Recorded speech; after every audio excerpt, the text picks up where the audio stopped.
Hi, everyone.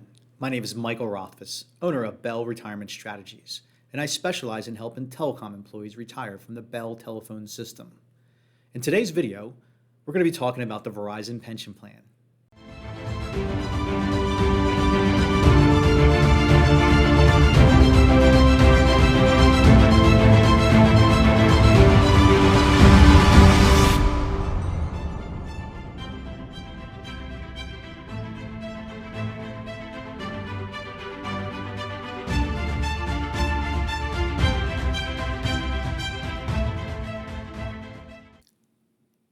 Some quick disclosures.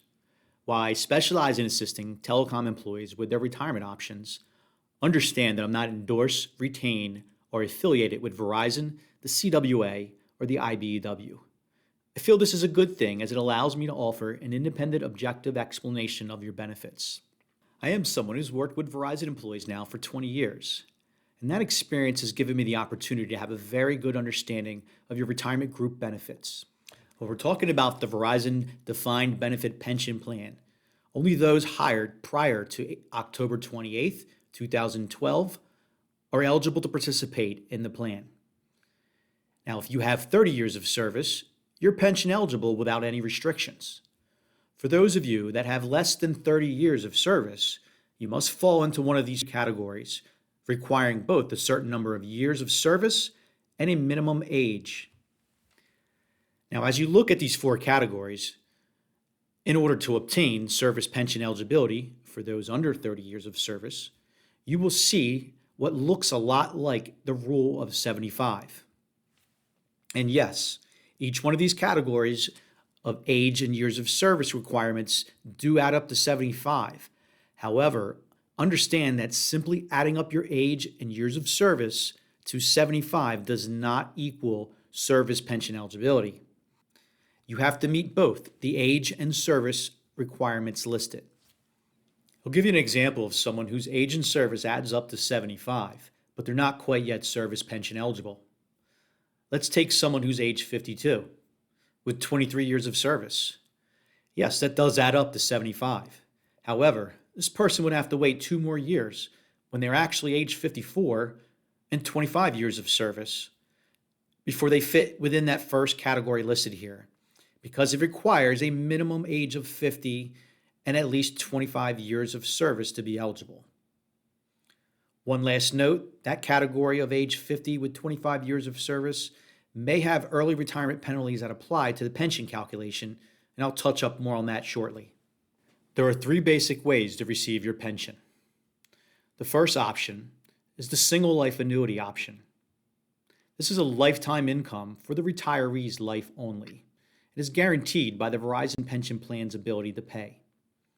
There's no increase in this payment as it stays the same amount for the life of the retiree, and there are no more payments once the primary pensioner or retiree passes away. The joint survivor annuity option is also a guaranteed lifetime income, but is paid out over 2 lives.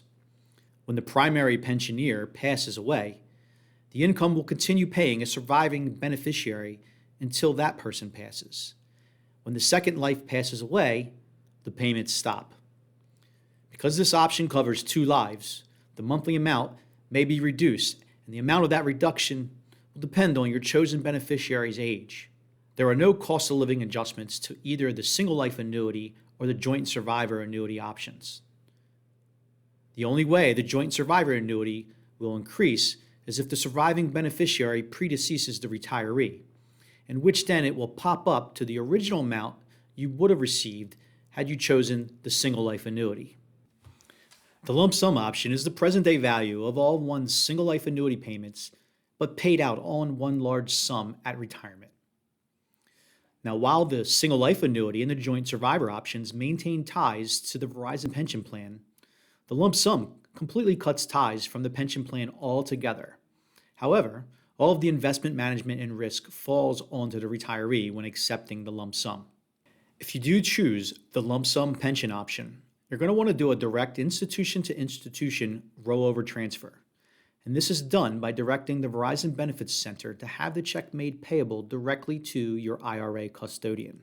This eliminates any chance that the IRS views this as a taxable event and keeps you from the tax nightmare of the entire lump sum amount counting in just one tax year. One last note about your pension options. If you're married and you choose any other option other than the joint and survivor annuity, you will have to have your spouse sign off on a spousal consent form in front of a public notary when you make your pension elections. I'm not here to say which one of these options are best. One is not better than the other, but you should at least have a good understanding of the pros and cons to each option. Making your pension elections is an important decision unique to you, and there are factors that need to go into this. These include your age, your current health and projected longevity, your current financial situation, the timing of when you want to start Social Security, your projected expected returns on your investment, and of course that has a lot to do with your risk tolerance. You should also think about if inflation will continue to be a problem down the road. And last, certainly not least, your estate planning considerations. Calculating your basic monthly pension is very straightforward. It's a basic formula that multiplies your years of service by your pension band factor. What is a pension band factor? Every job title is given a pension band number, and each pension band has an associated monetary figure tied to it called the pension band factor. The pension band factor does increase each year based on the negotiations of your union contract.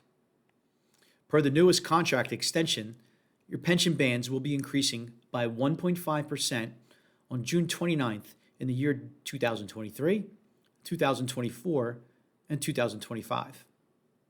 Let's take a look at an example of calculating one's pension. We'll take someone who's 58 years old with 20 years of service and a 124 pension band. As we talked about, I'm simply going to multiply the years of service by the pension band factor of 124, which back in 2017 was $77.10.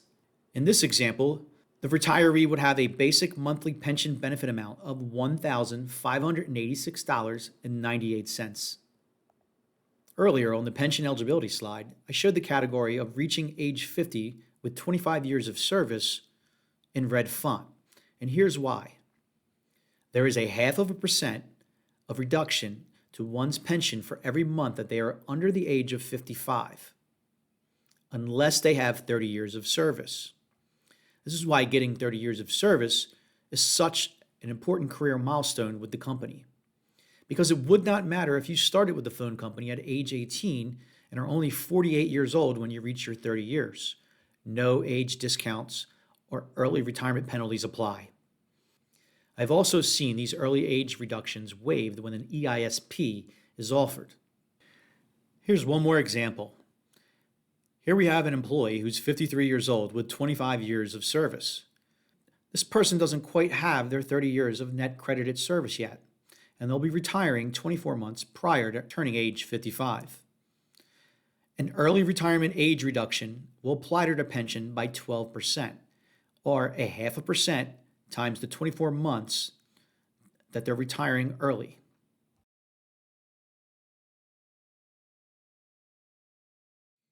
If you're within 5 years of potentially retiring, there are some things you want to start doing now, like interviewing advisors, finding someone that you know, like, and trust now while you're still working.